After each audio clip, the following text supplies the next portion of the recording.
This podcast is brought to you in part by ChoiceRealtyConnect.com. Whether you're buying or selling a home, condo, or any type of property, trust Amanda to help match you with up to 3 top agents in your area. ChoiceRealtyConnect.com.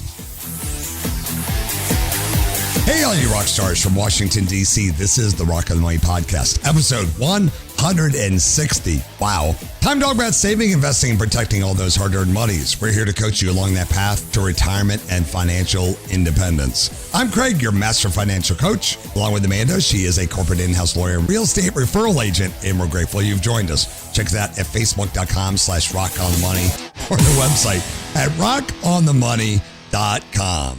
What's up? Hey. Are you looking at your investments right now? No. Either am I. I haven't looked in a couple weeks, actually. I took a peek at about a week and a half ago. You know what? I decided, so of course it's fun to watch when things are going up. Oh yeah. Hell yeah. I stopped watching when they go down because I'm not going to do anything about it. So why sit there and get all worked up about something that there's nothing, because the worst thing you could do is pull your money out and lock in those losses. Because right now I haven't lost anything. I'm just, there's just stuff on paper. and that's what I keep seeing from our listeners or questions I got coming in or posting on our website. And people think that they can time the markets, and you can't. Number one, that doesn't work. It's been proven over and over again. Don't touch your stuff. If Amanda and I are not touching ours, what are you touching yours for? Why are you even thinking about it? I mean, don't be stupid. If you're in something that is a loser for real. Yeah, like long term, by the way. If you're in the S&P 500 index fund, like we talk about, then, just ride it out. You know what? The S&P actually has not been doing bad, by the way, through this. It's not. And why? You know why that is, Amanda? Because it's the best. It's the top performing 500 companies in the country. Right. So even though the top stocks in the S&P 500, which is Apple, Microsoft, came down a little bit, the companies that have not rebounded from COVID at the bottom of the 500 list are now coming up. So because you have this nice balance of every kind of company in America, the best 500, the other ones start picking up the slack when the other ones aren't working. It does work. That's what's so great. It's so automated. But when people want to argue about it, I'm like, well, show me numbers then. Don't tell me, show me, prove to me. No, they can't. I love it. Hey, we have 4 questions. I know you're shocked by that. Yes. You want to read number 1? Number 1. Let's see. Baby step 2 here. So that means that they're working on getting out of debt. Nice. And just getting started with budgeting. I want to get a lot more serious and strict about where my money goes. So I plan to use cash envelopes for things like groceries, household items, etc. I'm wondering, though, if you end up with money left over in any of the envelopes at the end of the month, what do you do with it? Add to the debt snowball and adjust the following month's envelopes accordingly? Yeah, that sounds like a great plan. Yeah, you're the envelope girl because you used to do that. Yeah, I used to use envelopes. Yeah. You have anything else you want to say about it? I think that's a great plan. So budgeting is not do it like a once and done type of thing. Budgeting is something that you continue to adjust each and every month. Like right now, everyone is adjusting because of inflation and, the price of gas has gone up. So you might need more in your gas envelope than you normally do. But there are other things that maybe then you take a lower. Like maybe you're not spending as much on restaurants or food deliveries anymore now that restaurants are opening up, those types of things. So you're constantly tweaking and adjusting your budget because it is not something that's just a once and done. Or how much you spent on Valentine's Day 2 weeks ago. Mm-hmm. Yeah. Stuff like that. Every month has a holiday that's going to get you. Pretty much, not everyone. Yeah. Make sure that's in your budget. It's like these holidays, birthdays. Christmas fun building up, Mm-hmm. Cool. Question number 2, pensions. Do we still do 15% into retirement? My husband is union and has a pension. He does just the company match on his 401k. It's a low percentage, like 3%. I work flex time as a nurse, so my income isn't our main source, but I do 15% between my 401k and Roth IRA. Should I be factoring into his pension or ignoring it? We want to increase his 401k, but are kind of clueless on how much to do. My husband makes $115,000 a year, and I make $33,000 if it matters. Yeah, it matters. Oh, it makes a lot matters. Change a lot when you talk about those dollars. Yeah. Yeah. you do a lot for your family. 33,000. That's a lot of money. That's no slouch. And you're a nurse. Yeah. Number one, you might want to look and see if there's another nursing gig, because I tell you what, nurses are in short supply and they're making a lot more than 33,000. I don't know what your nursing thing is, but that's something. Oh, she says she's doing flex time. So That's not good. That's not bad for 33,000. Yeah. So pensions, guys. Let me tell you my little speech. You're the pension expert. Yeah, I'm the pension expert because I got one. So here's Just what I tell. I thought you had two. No, I got one. Oh, one. Okay. Yeah. I have 401ks, IRAs. I'm up. Oh, yeah. Okay. Because I don't retire very well, guys. So I keep starting new retirement accounts. Like I just left two companies that had 401ks, and I have consolidating everything down. Pensions. Here's what I tell firefighters. I'm a retired firefighter and we had a pension. Well, we have a pension. All you got to do is go to Google News and type in pension and look at the news stories.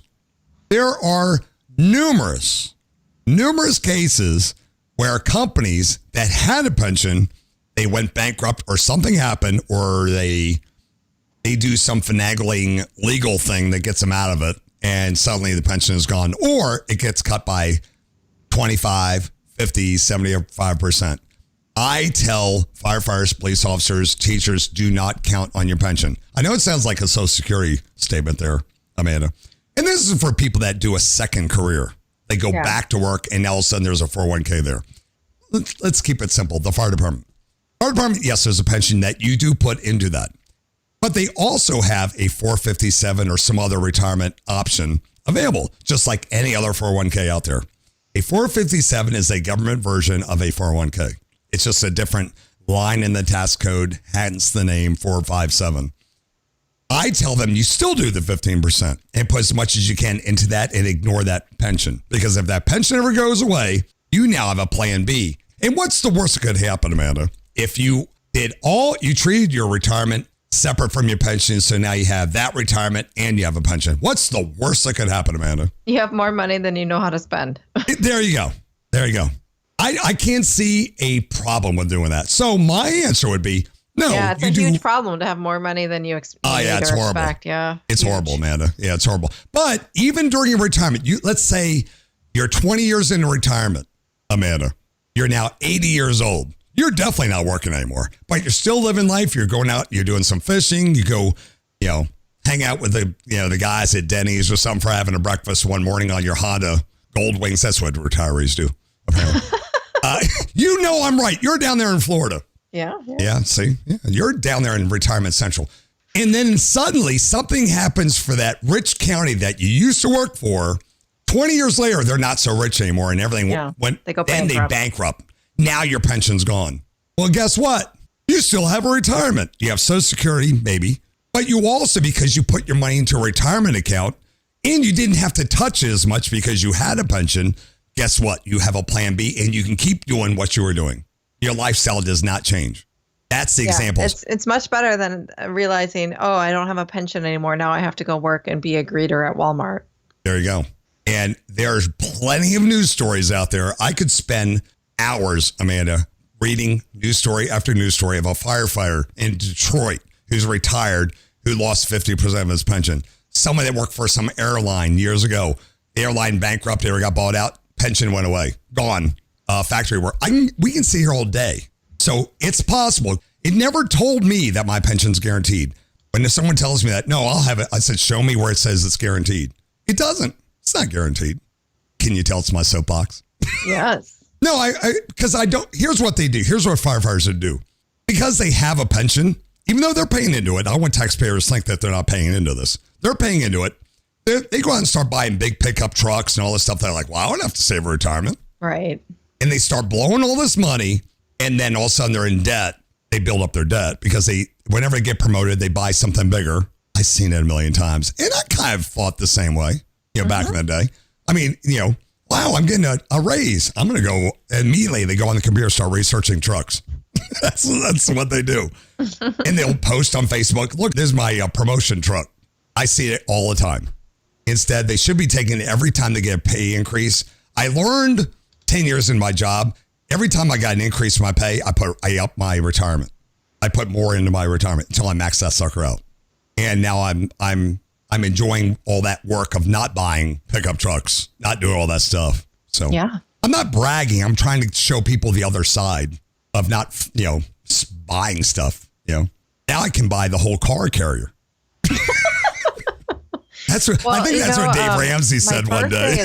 My birthday's coming up, Craig. What, you want a car carrier of Lexus? Well, I can't do that. Maybe a Tesla. Tesla. Oh, I don't need the whole want carrier. Maybe just one. You don't really want a Tesla, do you? Those are not high quality vehicles. I know they fall apart like. I don't know if you've read the latest on Teslas lately, but apparently there's all these parts that need to be recalled, and they have not. And they were talking about the stock price. I know you don't want to talk about stocks, but they're saying if they ever do a recall of these, it's like 2 or 3 different parts. It will literally kill this company. It's that bad. They're not, and Consumer Reports has them at the bottom for reliability. They're not reliable. The gaps are off all the time. I mean, it's just, you hear these stories. I mean, the fanboys will not ever say this, but they're not built well. There's so many great electric vehicles coming out. They're so cool. I know, but there's so many electric vehicles coming out now. They're by, big, well-established factories, and I think things are going to change a lot in the next year or two. No, I don't really want one because the range, that's the problem with electric vehicles. The range is so terrible. Okay. We should, I'm a bro, we can talk about this, but we got to do this on the next podcast. Okay. This is a real brief statement. It's a savvy savings, which we have not done in ages. But did you hear about this article? I got to send this to you so we can talk about it. Apparently, the automakers out there, because all these vehicles are now connected because of the electric, whatever, they now can download software remotely. Yeah.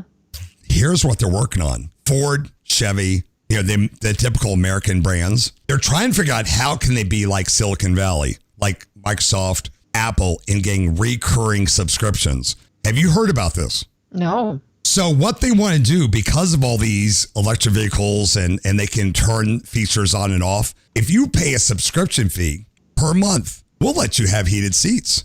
I saw that. Yeah, you want to have a heated steering wheel? That will be $5 a month. Yeah. But if you buy this $20 a month package, I know, it's ridiculous. Even if you own the vehicle, guys, if you want to use some of the things in your car, you have to pay a monthly fee. That will net them, I believe the number was $20 billion extra revenue per year.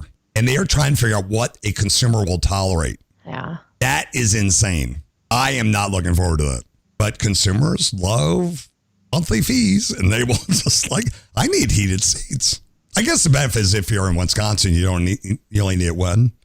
November through March. Are you kidding me? I'm in Florida and I've been using my heated seats the last 2 weeks. All right, guys. We got 2 great questions coming up. Right after this break, you're listening to Rock on the Money. Heated seats.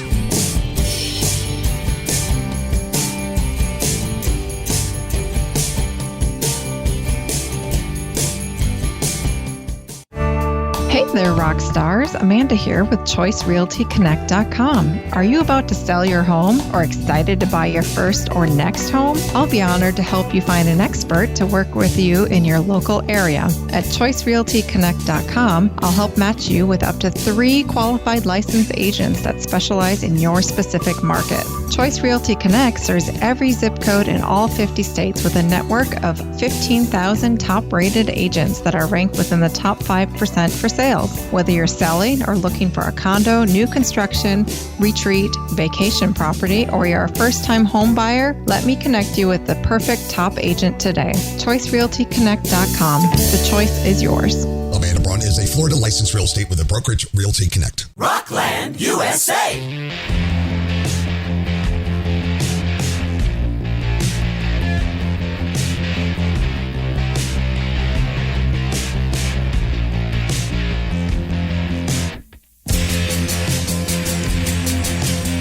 Hey, welcome back to Rock the Money with Amanda and Craig. Amanda's freezing her tush off down there in Florida.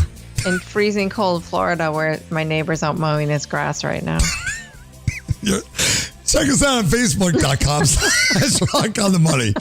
Hey, you know what? It's been warm up here. This is when I start getting sick because it'll be like 70 degrees one day, 30 the next day. Up, snow today, up, 70 tomorrow. Yeah. I was on a Zoom call yesterday and someone messaged me in the middle. They're like, you look like you're freezing. Isn't it like in the 60s down there in Florida? I'm like, yeah, if my house gets below 72, I'm freezing. So I was reading how everyone's upset about their electric bills this year. Yeah. Do you have heat? I do, but I mean, we almost never turn it on. I think I turned it on for a couple days in January when it was really cool here, like in the 40s. But most When of your the time, iguanas were falling out of the tree and. Yeah, so like usually January, February, sometimes even December, our electric bill is pretty close to nothing. Wow. I mean, not nothing because there's still all sorts of electronics running, but heating and air conditioning is a huge part of your electric bill, You have electronics running. Have you ever seen my setup? Yeah.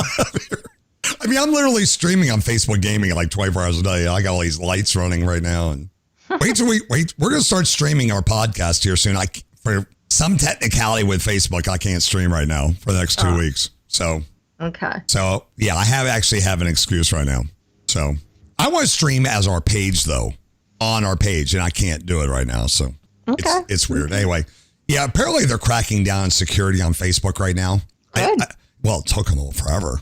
I mean, I think they wait till the federal government is really coming down their neck right now. So yeah, suddenly, if you have a page, suddenly it's a priority. Yeah, suddenly it's a priority. You have to prove who you are to now post on Facebook. So seems like a good idea. Yeah. So I have that. This page is actually on another account of mine. It's not on my gaming personal account, which is my primary personal account. It's so wacky, Amanda. Okay. It used to be on one account, but it's a long story.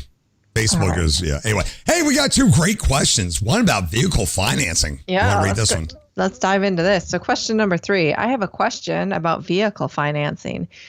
I am baby step 7. So that's when you're supposed to be living your best life and enough cash to pay for a truck. Yes. Okay. All retirement accounts are maxed, and I already did my backdoor Roth for the year, but with 0% financing, it seems to make sense to me to let GM carry the debt instead of me pulling money from my after-tax investment account. If I needed to, I can pay it off at any time. I have 2 other vehicles. I plan to sell private party to maximize their value, and I would roll that money on the debt once they are sold. One is a 2017 Traverse, the other is a 2016 Cadillac CTS, so that will cover 2/3 of the new truck once they are sold. Thoughts? Yeah. My thought is you're complicated. I'm trying to think, dude, you're retired. Do you need a hobby or something here? I mean, what? Yeah, exactly. Hey, let me try and come up with a system because I'm bored to death. Let me do this. And by the way, your money sinking in your accounts are losing money with the stock market going up. Well, why don't you have the cash? Just do it. I don't understand what the Here's deal what is. I would do. Yeah, go ahead. Buy the truck with cash, sell your other cars, and put that money back into the account where you pulled the cash from. Yeah, that's exactly what I was thinking. Simple. And right now, Amanda. You don't have to get any banks involved. You don't have to. Yeah. And Amanda, he has a 2017 Traverse and a 2016 Cadillac. You know how much they're paying for these used cars right now? Yeah. I'm thinking about selling my car right now. Isn't that weird? That's weird. I went and put in my license plate number on one of those like Carvana and all that. Oh yeah, you just put your license plate number and they'll tell you how much you'll get. I'm like, oh my God. And then if the prices come down another year, I'll just buy me another car and I actually make out. No, they're like, you're getting top dollar right now for used vehicles. And he's got a 2017, 2016. Absolutely. Sell those suckers. I'm trying to figure out, why do you have all these vehicles in the first place? Yeah, I'm trying to figure out, what do you need the truck for? He's bored, man. He's bored. He's looking for, keep it simple, man. Just buy the damn thing. Just buy it. Yeah. And your then baby put the step money 7. in your account. Yeah, that's the point. You should be paying cash for your vehicles. So why would you go to 0% financing? By the way, 0% financing is not really 0% financing. I see why he's doing it. And he's in a safety app where he could, but he's assuming he's going to make money by leaving in investments. That's what he's trying to do. And no, you're not. I think it's different. I think it's the people have an emotional connection to the money that's sitting in their bank account. Right.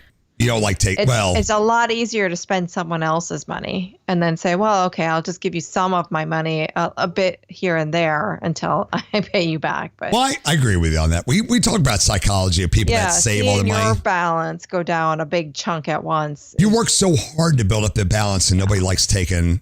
And if he's going to buy a truck, I guarantee that's an $80,000 truck. Yeah, that's what it's there for, though. Yeah. Do it. Yeah, pickup trucks are expensive. Holy crap. Yeah, they are. They're as much as a Tesla.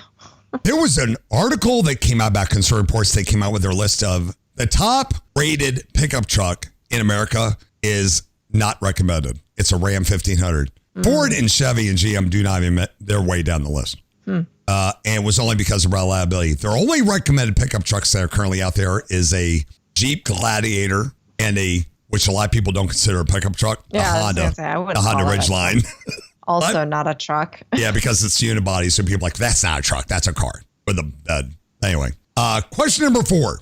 When it comes to investing 15%, does that mean to invest 15% for my 401k and another 15% for my wife? We are currently investing in our kids' college funds and already paying double in our mortgage payment each month, which has us paying it off in 2 years. Ooh, thank you in advance.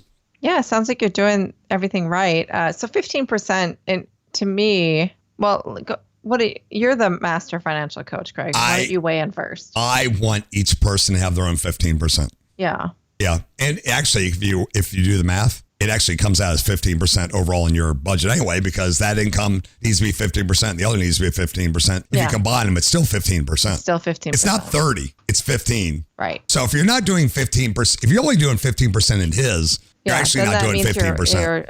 It's a smaller percentage of your overall household budget. So I agree. 15% per person. Things happen. Yeah. I wasn't going to bring that up. I mean, but it is after Valentine's Day. But I mean, divorces do happen, and that will actually help settlements and stuff later on. Or I'm not a lawyer, but each person should have. But bottom line, math is math. 15% is 15%. So all income is 15%. So yeah, it would be individual accounts for each of you. Yeah. And IRAs, well, he can't do one IRA.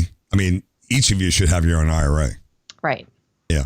That way you're getting 12,000 in there instead of just 6. And then the nice thing, so I don't know if both people are working, or it sounds like it if they both have 401ks, but even if they weren't, so let's say like there's a stay-at-home dad and only the mom is working. So the mom could have the 401k. The dad can't because they're not working. They don't have an employer. 401ks are only offered through employers.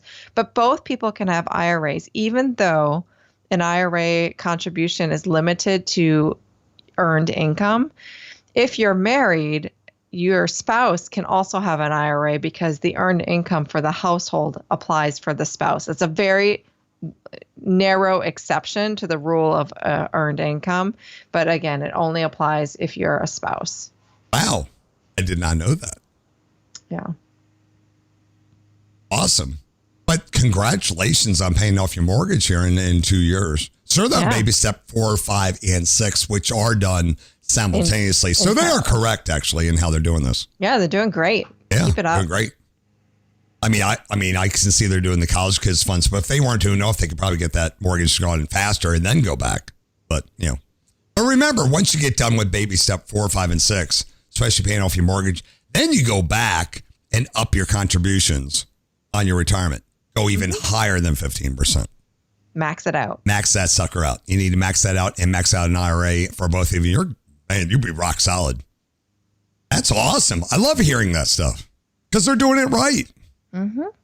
Thank you so much, Amanda. And man, I really feel sorry for you in that weather down there. It sounds horrible. It's freezing. I know. You ever get hit by an iguana falling out of a tree? These suckers start hibernating, guys, and they start falling out of trees. And I did not realize that they're supposed to bring them to a shelter so they can, whack them off? Oh, no, euthanize is the word. Sorry. I haven't seen them here in Tampa, but when I was living in Miami years ago, it happened. We had a cold snap one January, and they did start falling out of trees. I was asking people in my chat room on Facebook Gaming, like, why do you kill them? They said, well, they're not supposed to be here. I'm like, oh.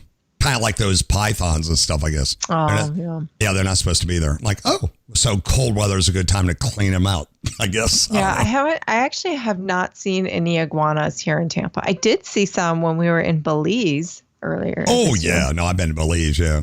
Yeah. Belize is amazing. Yeah, I was underwhelmed. I only did the one bat cave thing. That's all I did. Yeah. The tubing, that was all right. But yeah, that part was great. I wouldn't want to walk around. No. The city's not great. No. It's kind of dangerous, actually. Not great. No. You got to be careful. All those islands, you really got to be careful where you're at. Yeah, crime's a little high on the islands. But it's gorgeous in the photos. It really is. Yes. Well, you're not taking photos of the, No, nobody takes pictures of no one. When you post on Instagram, you don't show the real Belize. No, you're showing, oh, look at the beautiful flowers. Yeah, nobody ever wants to say, oh, yeah, look at the machine guns on the dock. Yeah. Yeah. I did take pictures of that, actually. Yeah, there you go. That's how dangerous it is. They got to protect the tourists because that's the only money they got coming in. Yeah. Exactly. All right. On that note, have a great day, everyone. You can find Amanda on Instagram and Twitter at Agile Amanda. And you can find me on all of your favorite social media platforms at Rockland USA. Don't forget to check out the website and subscribe to the podcast. All the links are right there on the front page, rockonthemoney.com. Please subscribe and leave comments to our podcast on Apple, Google, Spotify, or even your favorite app that you got right there on your phone. Those help us out a lot. If you're ever looking for a specific topic or content that we've produced over time, just go to the website and in the search bar, just type in your topic, be it 401k, stimulus check, or anything, and everything comes right up for you. We have so much gratitude that you've taken the time out of your day to listen to our podcast while you're walking, driving, traveling, or whatever you're doing. Please send us an email. Let us know how you're doing out there. Podcast at rocklandusa.com. So long, everybody. Thank you very much again. We'll see you again next time. America's Rockland USA. All opinions expressed by the host are solely their own and do not reflect the views of any company, affiliates, or advertisers. Investments or strategies mentioned in the show may not be suitable for you. Before acting on any information in the show, you should consider whether it is suitable for your particular circumstances and strongly consider seeking advice from your own financial or investment advisor.